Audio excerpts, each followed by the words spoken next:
yun nga, syempre nag-aantay na kami ng ng approval kasi yun nga, wala pang nag-email sa amin na magpasa ng passport, yung pagpapadala ng passport. Kaya yun nga, parang na-worry kami na, wala pang email, parang gano'n. Ganito na lang, sir, ma'am.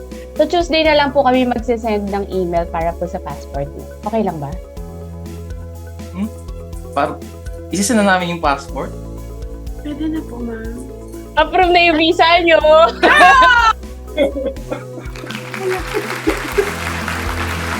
Ma'am, thank you po! Ala, thank you, mama. Ma'am, di namin alam gano'n kami kasaya ngayon. Na-approve siya! Sarap bilis, mama. Thank you. Ma'am, thank you po! Ayaw. If you are someone you know wants to migrate to the best places in the world like Canada and Australia, please contact us.